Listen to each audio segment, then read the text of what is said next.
Want to know when there's a new episode of Remarkable People?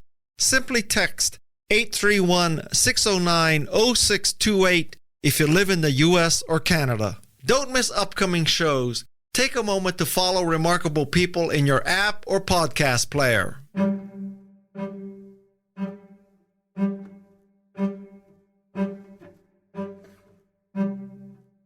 I'm Guy Kawasaki, and this is Remarkable People. We're on a mission to make you remarkable. Helping me today is the remarkable Robert Waldinger. He's going to help you understand the answer to the question, how do I achieve happiness? Robert is the director of the Harvard Study of Adult Development. This study is the longest scientific examination of happiness ever conducted, more than 80 years in the making. His TED Talk, What Makes a Good Life? Lessons from the Longest Study on Happiness, is one of the 10 most popular TED Talks of all time. 43 million views and counting. He is currently a professor of psychiatry at Harvard Medical School, director of the Harvard Study of Adult Development at Massachusetts General Hospital, and co-founder of the Lifespan Research Foundation. He has a great new book called The Good Life: Lessons from the World's Longest Scientific Study of Happiness. Partial spoiler alert, money is not the key to happiness. Keep listening to find out what is. I'm Guy Kawasaki, this is Remarkable People, and now, here is the remarkable Robert Waldinger.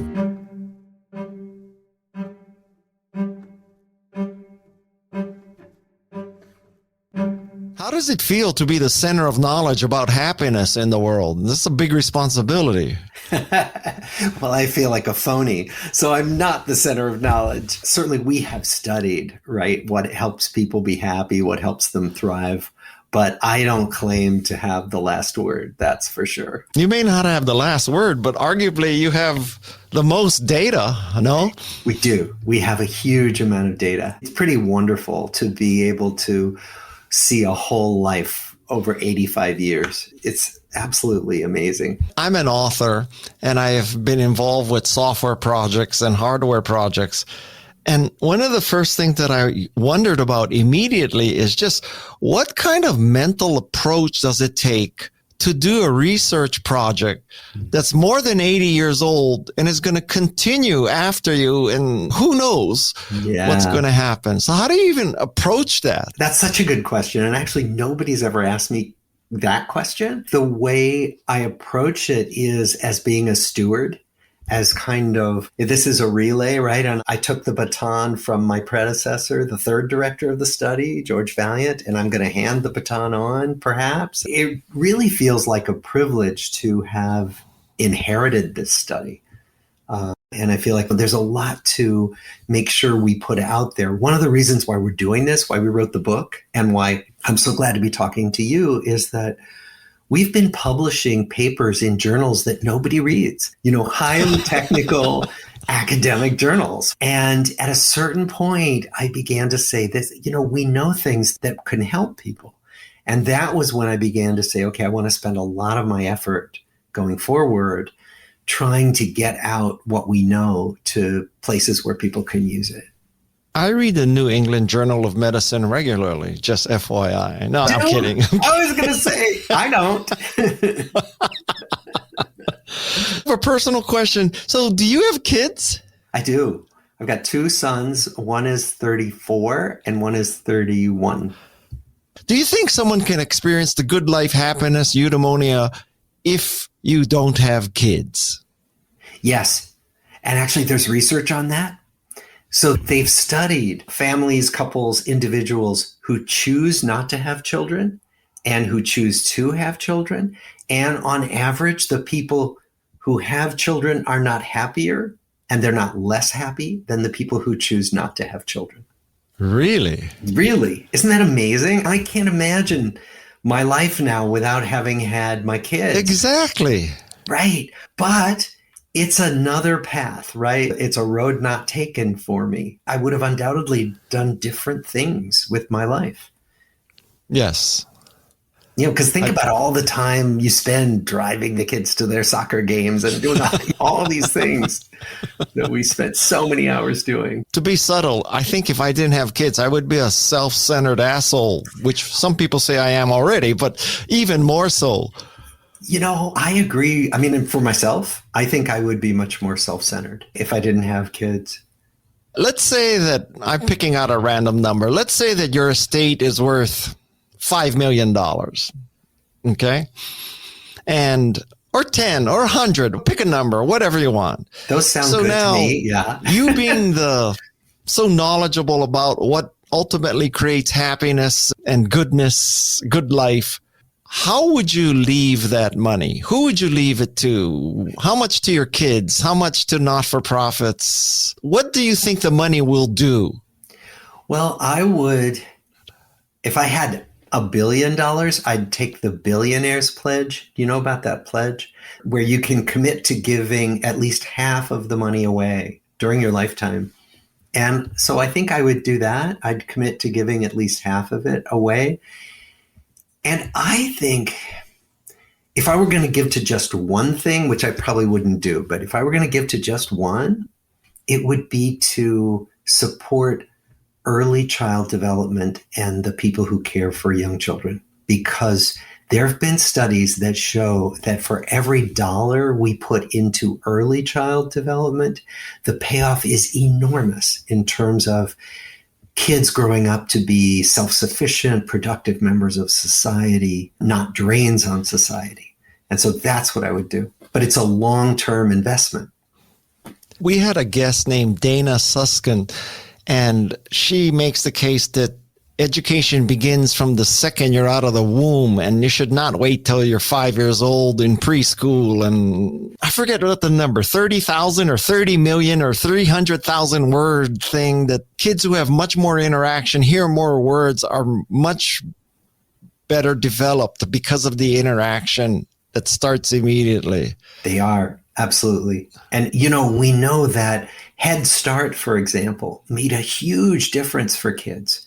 Mm-hmm. And it was hard to see it initially, and they almost stopped Head Start. They almost discontinued the program as soon as it was started. And then what they saw, if they followed these kids over several years, is that they were way ahead of their peers in reading, in all the school indicators, right? The kids who didn't get Head Start were much behind the kids who did.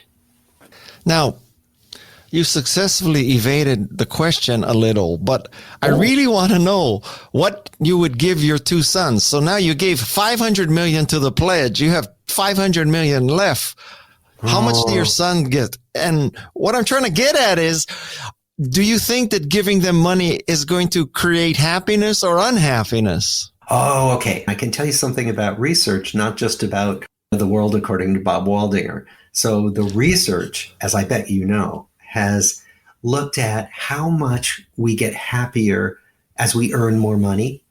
And what it's shown, and this is done maybe 5 years ago, is that once you get above about 75,000 in annual household income, your happiness doesn't go up much after that, the more you earn. So before 75,000, your happiness really does go up because we get our material needs met, and that's crucial to our happiness. But once you get your basic needs met, you don't get much of an increase at all. So are you saying you're going to give your son 75,000? No, I'd give them more. I would give them enough for a down payment on a house if I could. And you know what I would do if I could? I'd start an education fund for grandchildren. We don't have any yet, but my older son is engaged to be married. And I would give the kind of support that allows people a leg up on having the basics that they need. And particularly grandchildren's education, I would try to help with. And giving my sons the ability to make a down payment on a house. Okay. How's that? Got it. That's good. Okay. I'm going to let my kids listen to this. Not that I have $1 billion to give, but I have a scientific question now. Could there not be a real serious Hawthorne effect? That is, being measured in the study affects the happiness of the subjects because they're being observed? You are totally right. The gold standard would be to be completely hands off as a researcher, to not intervene at all, to not even smile at them, when we go see them in their homes, to try not to influence our research subjects and not influence what we find. Of course, that's impossible. But my predecessors decided they weren't going to do that they were going to be a hands-on study. So many people came to us when they were young even and said, my marriage is in trouble. Can you help me? Or I need this kind of a doctor. And we would help them. I mean, I have personally found a couples therapist for a couple in their 80s who were fighting like cats and dogs, who were from our study. And so at one point we asked people, how has being part of this study affected your life? And some of our participants said, oh, it's just been a nuisance. I hate all your questions, right? Some of them said it hasn't affected it at all. But many of them said it made a huge difference in my life, that your questions every so often got me to think about myself and where my life was going. So we know that the fact that we were studying these people had this effect that you're talking about. And probably had all kinds of different effects that we can't fully describe, but we know that it changed people. So we have both the Hawthorne effect and the Heisenberg uncertainty principle at play. Yeah, we do. We were participant observers. We were involved with these people and we were observing these people. And you can't quite do both. You certainly can't do both in a clean way. Next scientific question. In a longitudinal study, how do you control for the after this, therefore, because of this? For example, the conclusion is people with social connections are happier, but maybe they were happier, so they got more social connections. Yeah. So which came first? Guy, I love these questions. I really do. I just want to say these are great questions. Do I have better questions than the New York Times? I don't know. I can't say that for sure, but I could say that you got fast. How about you just wink? Yeah. Okay. I'll just wink. We won't tell anybody. But these are really great questions. No, they are, seriously, because when you do this kind of observational study, when you follow people along through their lives, you can't prove cause and effect. The only way to prove that this causes that is if you completely control an experiment and you vary one condition. So let's say if I could assign some children to difficult childhoods and some children to perfect childhoods and then see the outcomes. And of course, our human subjects committee would never allow us to do that. And we'd never want to. It would be unethical. But we have to simply observe. And what that means is just what you're saying, that the chicken and egg phenomenon. Do good relationships cause us to be healthier, or does being healthier give us the energy to form better relationships? Undoubtedly, it's some of both. Undoubtedly, it's a two-way street. And so there are some ways of teasing this out, and time can help. So, for example, we see what precedes what. I'll give you an example. Often, depression and alcoholism go together. And if you ask people who suffer from both, which came first, your depression or your trouble with alcohol, they will almost always say to you, oh, I got depressed. And that's what made me start to drink. When we look at our people who actually developed both, it's almost always the reverse. It's almost always that people started to drink too much. And then depression seemed to come afterwards. Whether we can say that alcoholism caused the depression isn't quite scientifically valid, but you can get a much better indicator that the alcohol was what contributed to the depression more than vice versa. And that's just an example. Your question is right on target, and we can't fully answer it. What has been the benefits and or tolls on the people who worked on the project? Because they're meeting all these people, they're questioning them, they're taking blood tests, they're asking them all these things. Well, I'll tell you a little story about that. So we started studying couples in their 80s. You know, when our original people had reached their 80s, we went and we interviewed them with their partners and did very rich interviews. And our interviewers, they were all young people who were graduated from college. They were going to go to grad school and they wanted to work in our lab. So they did. And they went out to interview these people who were their grandparents' age. And several of the couples said to them, "You're not asking us any questions about sex. Don't you think we have sex?" And our young 20-something interviewers came back to our lab saying, "Oh my God, they asked us why we're not talking about sex." And these were usually lovely young women who were saying, "I don't want to talk to these grandparent age people about sex." So we have all kinds of uncommon effects. I would say that for all of us, certainly for myself, it makes me think more about my life. It makes me think more about how I'm conducting my own life. And that has made a difference for me in some of the things I choose. And many of the people who come to work with us, and there have been hundreds now, say that it just causes us to ask these questions about what's really important and what do I prioritize? I bet it does, yes.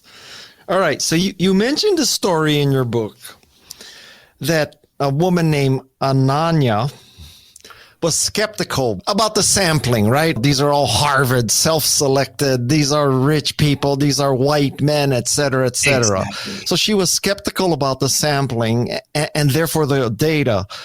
And then she read some cases and she got absolutely hooked.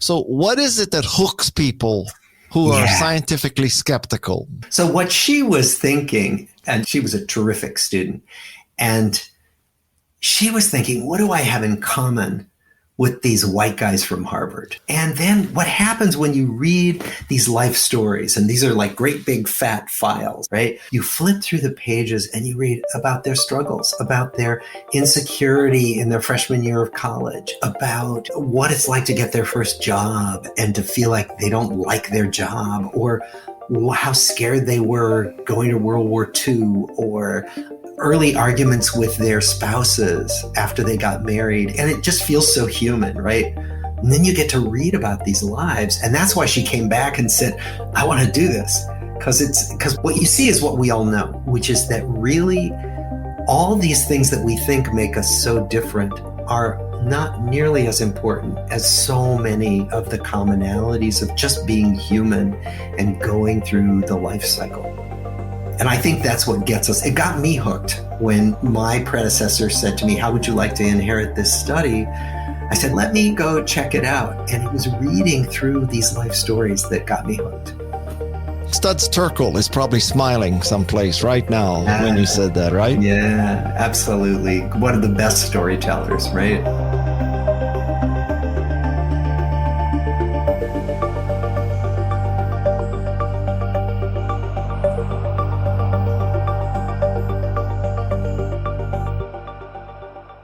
You're a teacher, and I have great appreciation for teachers. And so as I was reading your book, I asked myself, do you think teachers are eudaimonia junkies? Is that what drives them? Because we know it's not the money. And now, they can't even pick textbooks, and parents are telling them what to teach and all that, but they still do it. So how do we still have good teachers? That's a great question. I think they're the people who are junkies for what they call in my field generativity. So ideally, we all get to a point where we care about fostering the next generation. And that could be being a good parent, being a good mentor, but we care about who's going to come after us in the world and what's the world going to be like with those people. And I think that what teachers love is fostering the welfare and the development of younger people and watching a child light up with a new idea or a new sense of possibility. So that's my sense of what the best teachers love about what they do. We're lucky that they care about that more than they care about great big fat paychecks. And has there been a harder time to be a teacher than now? No, not at all. And, one of my closest friends is a high school teacher, and he talks about just feeling so worn down but he has much more compassion for the kids who are even more worn down than the teachers in many ways, because many of them are feeling quite lost, were when they were isolated at home. So really hard time. These are like the heroes of our world that are not recognized enough. Your book chronicles the life path of, was it Leo? Was Leo and the other guy was the lawyer and Leo was the high school teacher? Yeah, Leo and John, yeah. Yeah, and those are disguised names, but they're real people. We tell their stories. We disguise their names so that we protect their privacy because they are quite real. One of the insights you and your team must have gained that many people could learn from is, how did you build trust with these participants? Because, you are in their faces. You're taking blood samples. This is not just go to a website and click a few buttons. No, this is get into our fMRI machine. This is let us stress you out and then measure your heart rate. Yeah. So how did we engender trust? One of the ways is that we stayed in good contact. So we'd send them thank you notes when they sent back a questionnaire. We'd send them birthday cards. The other thing is that we promise confidentiality. And what that means is that they feel safe to tell us very private things about their lives, sometimes things they never told anybody. And we've had, for example, a spouse or one of their children ask us, can you tell me what my parents said about this or what my partner said about this? And we have to say, I'm sorry, we can't. So whatever you tell me, if you're one of our participants, whatever you tell me is confidential, even from your relatives. And that's one of the things that makes them trust us. Now, as time went on, it seems to me that multiple studies in multiple locations have all said the same thing. So at this point, do you believe that the pool of subjects is in and everything is statistically valid and balanced, and it might not be perfect science, but it's definitely repeatable?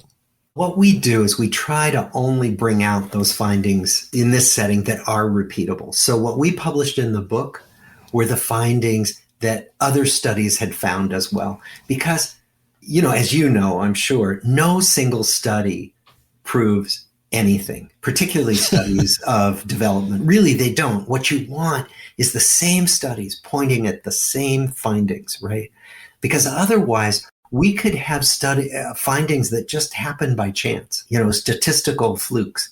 I wouldn't have written this book, and you and I wouldn't be talking about this unless many different studies of different groups of people found the same thing, which is that investing in your relationships is so powerful for your happiness and your health. So now let's just get into this, the tactics here. So first of all, how would you define the good life? Whoa, you don't ask easy questions, Guy. I guess the good life is being engaged in activities you care about with people who you enjoy and respect. That's the good life. And yet many people are pursuing quote unquote wealth, power, fame, et cetera, et cetera. So do you think you're going to change people's minds? And what's going to happen? Is Elon Musk going to renounce his entire behavior set and start worrying about the next generation? I know better than to speculate about the inner life of Elon Musk, that's for sure. But your question is, is anybody going to change their minds? And I don't know, because we're up against a torrent of messages that draw us in the other direction. So think about the messages we get all day long from the media, from our phones, from our screens that say, buy stuff. It'll make you happy. Buy stuff. It'll make you sexy. It'll make you always look young. Just so many things. So buy stuff, make a lot of money, because the people in beautiful settings who are beautifully dressed look endlessly happy, right? It's all those messages that are subliminal, but sometimes just right out there, right up front. And I think that those messages make us believe, wait, there has to be some way to get it all figured out, to be happy once and for all the time. And the truth is, nobody's happy all the time. And nobody finally arrives in the place where it's all good forever. And that's one of the things we talk about in our book a lot. We tell these stories of these people going through their entire lives. And what we are really careful to do is talk about the ups and the downs, because I think that otherwise we can get the impression if I'm not happy, it's because I'm not doing the right stuff. I don't have enough money, or I'm not with the right people, or I'm not wearing the right clothes. And so we just want to be one more voice getting the message out there with data, scientific data that says that's not the truth. Don't believe all the hype we're getting all day long. Well, speaking as a marketer, it would be helpful if someone of your scientific authority could point to some visible people and say, see, this person is genuinely living a good life and happy. So is there anybody that this is an example of how to live? There are lots of people. There really are. And they're not necessarily poor people. Some of them are very rich, but it's just people who live with integrity. Certainly one of my heroes, of course, is the Dalai Lama. Now, he lives in a very particular way because he's completely devoted his life to Buddhism and to teaching that. But there are wonderful people who live lives of meaning and integrity and that are not flashy and not full of hype. Can you name some names? I need some names here. You need some names. All right. Who? Gosh, one of my heroes is Barack Obama. I mean, yes, he's a politician, but when you hear him speak, he speaks just with a lot of integrity and a fair amount of humility about what any one person can know and do. And I actually feel that way about Michelle Obama, too. People who just come across as fairly real and down to earth. There are plenty of other people. I'm randomly pulling them from my memory banks. Meryl Streep. It happens to be a person who I've always thought of when I hear her speak as just really down to earth, despite being tremendously famous. How about Jimmy Carter? Oh, yeah, absolutely. Absolutely, Jimmy Carter. Gosh, who else? I happen not to agree with her politics, but I think Liz Cheney has been one of those people who just has a whole lot of integrity and believes in what she believes in and says what she thinks. I think the people who I feel are happiest are also the people who I feel have some kind of good, solid moral compass. And because I think that goes along with having a life that you feel is meaningful, where you're not saying stuff that you know isn't true. You're not saying stuff just for advantage. Well, I just thought Jane Goodall has to be near the top of that list too, right? Totally. Absolutely. You know who else? Brian Stevenson, the man who has defended death row inmates. There are just so many people, and they don't all have easy lives. I mean, Mother Teresa had a terrible life with many dark nights of the soul, but she just dedicated herself to relieving suffering. And that's what made her life meaningful. There are people who are philanthropists, people who have made a ton of money and then spend a great deal of time trying to make the world better. And I have enormous respect for those people. Is there a critical mass for social connections where if you want to have this good, happy life, you need X at least? No, there isn't. And I'll explain why I say that. We know temperamentally that we are all somewhere on a spectrum between introversion, shyness at one end, and extroversion, being a party animal at the other end. And that each of us is somewhere along that spectrum. Like I have some extroverted qualities and some shy qualities. And what that means is that I'm not really good at cocktail parties. Like I love talking with you right now. That's fun for me. It's energizing. But, put me in a cocktail party where I don't know anybody. It's, oh gosh. So I think what we've learned is that some people just need one or two good, solid relationships. And actually more people in their life is exhausting and maybe a little scary. Other people get their energy from being with people, and they need more people in their life. And so each person needs to take a reading for themselves. What's okay for me? What's right for me in terms of the amount of social connection that I have? Okay. Do only humans count in the sense that what if you have a great relationship with a horse or a dog or nature or God?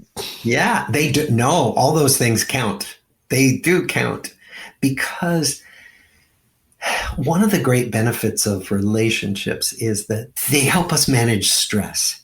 They help us calm down when we're afraid or upset. And yes, people can do that for us for sure. And we think that's one of the great health benefits of warm relationships. But a good relationship with God can do that. A wonderful pet. Some people's best friend is their cat or their dog or their parrot. What we know is that the presence of an animal can really center you, calm you down, bring you back to some kind of equilibrium. So, no, it doesn't have to be a human. Of all people, I think you can opine about this, which is the proverbial work-life balance. Is that a myth? Yeah, it is. I mean, well, it's because it's a balance that's always in flux. Sometimes I work harder than other times. Sometimes I'm more involved at home than other times, and it's ever changing. The other thing is that it implies a kind of separateness, that work is here and my life is there. And work is our lives. Think about how much of our waking life is spent at work, right? So I think what we talk about in the book a lot is the idea that we can try to really create relationships at work that are nourishing, that help us feel like we matter, that are places where we can talk about what's important to us. And that doesn't have to be separate from and different from the rest of our lives. And the other thing we know, and I bet you know this, is that people who have a friend at work are more engaged at work. They're more productive. They're less likely to leave their jobs. So it's a great thing, even for an organization's bottom line, when people have friends that they look forward to seeing at the workplace. Therein lies a great catch, because you said seeing at work, which for 2 or 3 years, we haven't been seeing anybody at work. So can Zoom take the place of this? No, not completely. I think we're all aware of that, right? We know that virtual interaction filters some things out as we relate to each other. You and I are having a nice connection right now and a friendly conversation, but what gets filtered out? What are the subtleties of emotional communication that gets filtered out on a virtual platform? I think there's some research going on now about this, but we don't really understand it yet. And I think we will understand more in the future. But the bottom line is, I don't think we can replace in-person interaction with virtual interaction. There's some things that we know are missing. And yet, you would probably say that grandparents visiting their grandchildren on Zoom is better than seeing them twice a year. Totally. And so that's the other thing. Thank you. So what we also know is that virtual interaction allows us to do things that we otherwise wouldn't be able to do. So it's not that it's just bad or it filters things out that we need. It's that it's really good. I know people my age, older people, who have reconnected with elementary school friends on Facebook, and they start having weekly calls, video chats on Facebook with these people who they had lost touch with, and they're having so much fun doing it and feeling so much more connected again to the world. So all of that is to say, absolutely, there's a lot that these screens are providing for us. So how can people improve and energize relationships? First thing is to take stock of what you would like more of. So relationships give us all different kinds of things, and we get different things from different people. You may have some relationships where they're for fun. That's what you do together. And you have some other relationships where you get emotional support. Some other relationships where, you need someone to come help you take down a wall or lay out a new garden. That's a material assistance kind of help. There are people who give you rides to the doctor. So what do you have in your life? What would you like more of? So that's the first step. And then the second step is to be active in seeing if you can strengthen the relationships or make new relationships that'll give you some of what you'd like more of. And we talk about something we call social fitness, which is kind of like physical fitness. So I go to the gym today and I come home. I don't say to myself, well, that's done. I don't ever have to do that again. But a lot of times we do that with our relationships. We say, well, I have my good friends. They're always going to be my good friends. I don't have to do anything about that. But what we find when we study people is that it's really easy for friendships to wither away, not because there's any problem with them, but just because we don't take care of them. We don't invest in them. So what I would say is people can be proactive. Like you could be proactive right now. I'll give a little challenge in case your listeners might want this. Think of somebody you miss, somebody you'd like to have a little bit of contact with. Could be for any reason. And just reach out to them now. Just send them a little text or an email or pick up the phone when you're done listening to this and just send them a little ping. And then notice what comes back to you. Now, it won't work all the time, but you will be amazed at the number of times when you will get an enthusiastic response. And often that will restart a contact that you've wanted to rekindle. I noticed that you ended your book with that exercise, which I thought was very interesting. Yeah, because we wanted to do that because it's what we've started doing in our own lives, and it works. I'll tell you a story that maybe you can use someday in your 3 TED Talks a year. Madison and I get literally hundreds of requests for people to be on this show.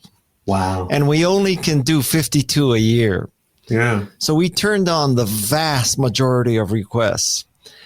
And I would say that we respond to every request. We don't just blow them off or ignore them, no matter how ridiculous the request is. Good for you. That's and great. I am constantly amazed that really kind of a form but personalized rejection generates such gratitude that thank you for letting us know. At least you let us know.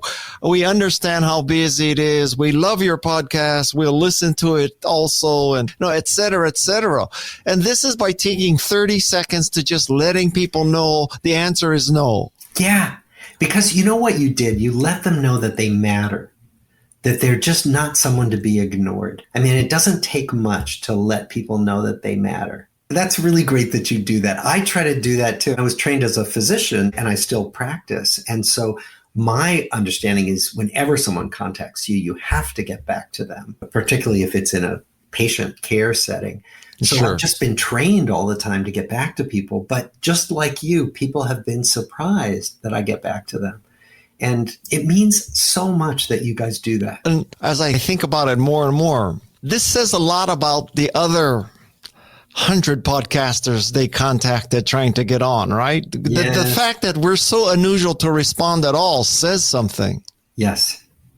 And I think that's something to remember. When you stop to think in your own mind, do I have to get back to this person or not? If you think about it, do it. Unless you're really afraid of some engagement with them. Otherwise, if it occurs to you, just get back to them. Even if it's just to say a polite, sorry, I can't do that. Up next on Remarkable People. Another small action, and people could bring this particularly at family gatherings, which can be hard, is to keep bringing curiosity. Those relatives who you feel you know everything about, and you know what they're going to say, and you know the stories they're going to tell, that we stop being interested in each other. One of my Zen teachers gave me this instruction, which I've used now in these kinds of situations, which is to notice what's here right now with this person or in our conversation that I haven't noticed before. So this person who I think I know everything about and it's all old hat, what's here? Let me find something that I've never noticed before. Listeners of the Remarkable People podcast will learn from some of the most successful people in the world. They provide practical tips and inspiring stories that will help you be more remarkable. If you live in the U.S. or Canada, text 831-609 0628 to get notified of each new episode. You're listening to Remarkable People with Guy Kawasaki. What's your advice on how to get past rough spots in relationships? One of the things that's really clear from studying these thousands of lives is that all relationships have rough spots. Like any relationship of any depth or any length has conflict in it because we don't always agree. And I think what we learn is that working out the problems usually makes the relationship stronger. And so it's worth the investment to try to get over a rough spot, to try to work out a misunderstanding, and that you will be surprised at how much more closely bonded you can feel to this person who you've had a disagreement with if you guys come to some better understanding. And is there a rock solid, reasonable signal to know that it's time to end the relationship? Yeah, there is. The most rock solid is if it feels abusive. First of all, if a relationship is physically abusive and you can do it, get out, get yourself safe. That if it feels emotionally abusive, you may want to check it out with someone you trust, because sometimes what feels emotionally abusive may not be. It may just be someone else seeing the world differently. But if it is emotionally abusive, nobody should be shaming you. Nobody should be making you feel bad about yourself. And so in those instances, if somebody won't stop that, once you ask, you step away.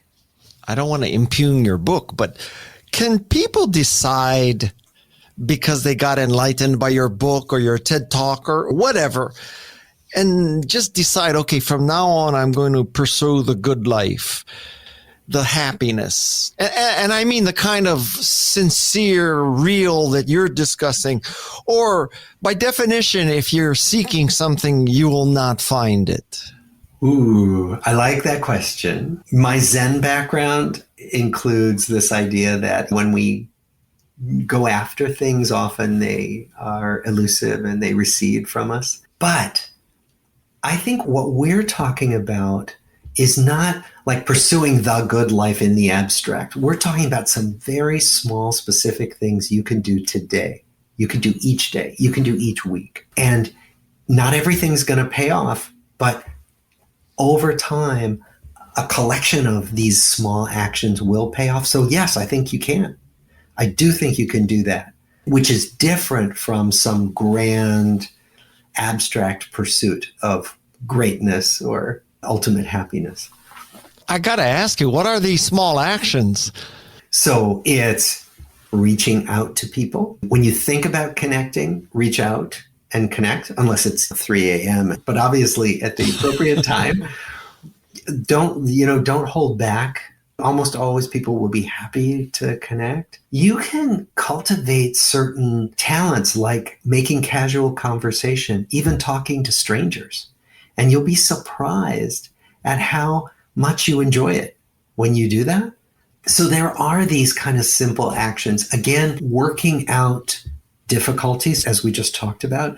Another small action, and people could bring this particularly at family gatherings, which can be hard, is to keep bringing curiosity. So those relatives who you feel you know everything about, and you know what they're going to say, and you know the stories they're going to tell, that we stop being interested in each other. So one of my Zen teachers gave me this instruction, which I've used now in these kinds of situations, which is to notice what's here right now with this person or in our conversation that I haven't noticed before. So this person who I think I know everything about and it's all old hat, what's here? Let me find something that I've never noticed before and see if that doesn't liven things up a little.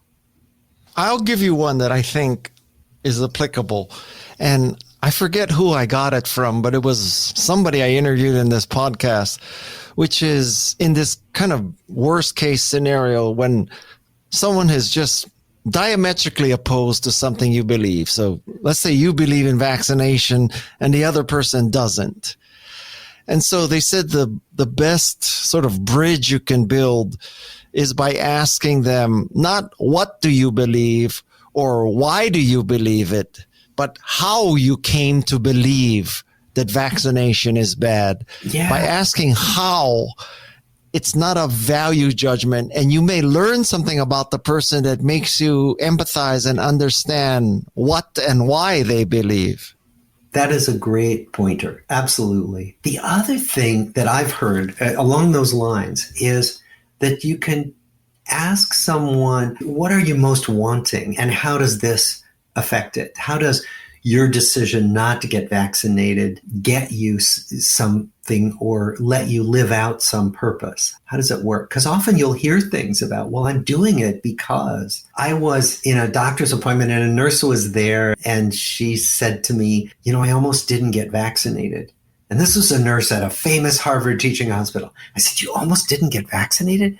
She said, I had read something that it might affect your fertility, which it does not affect your fertility, but she'd read that it might. And so she was afraid because she and her husband were trying to have their first child. And so then I began to have, again, more empathy and began to understand, I could see why. If what you really care about is having a child, you don't want to jeopardize that. And her assumption was wrong that getting a vaccination would jeopardize that, but she was operating in good faith.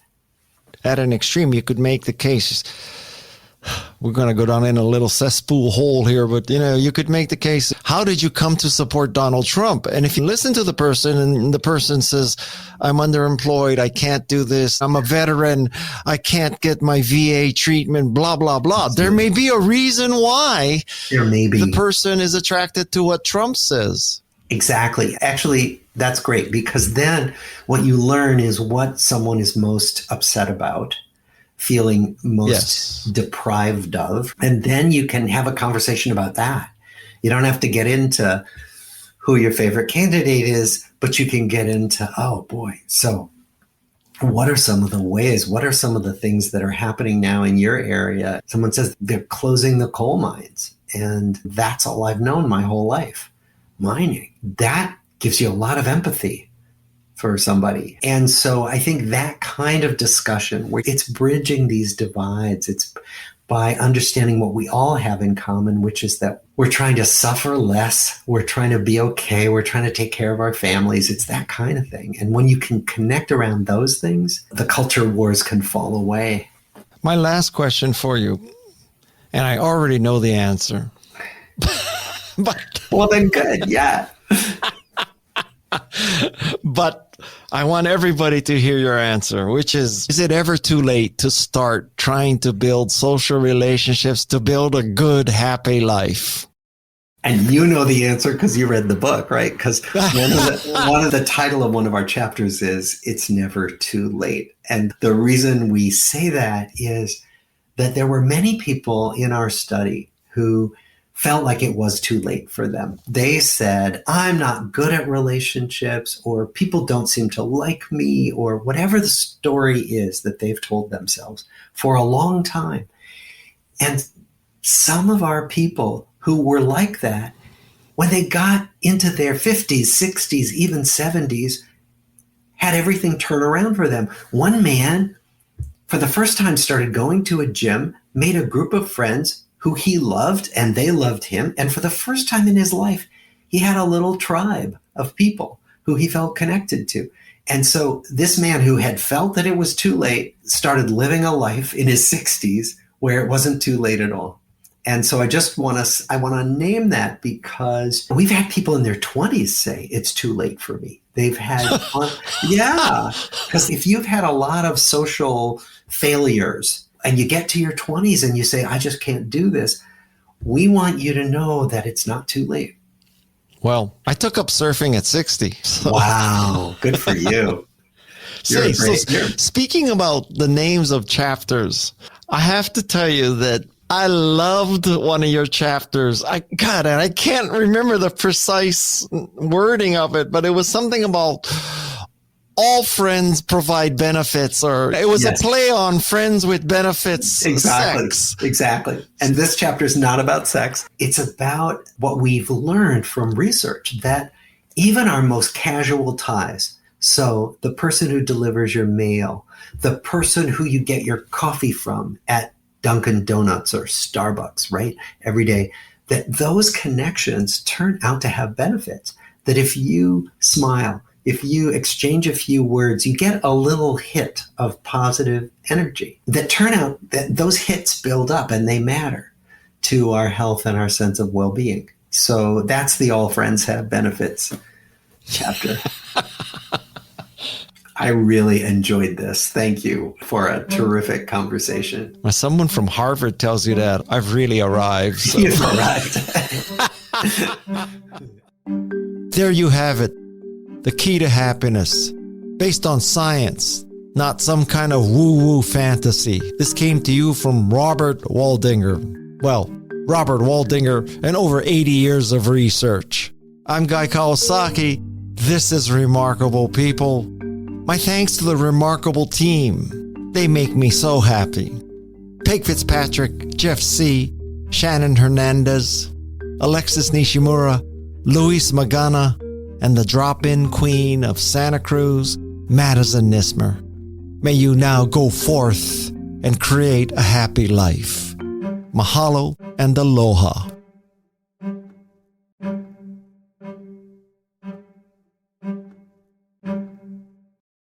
Thank you to all our regular podcast listeners.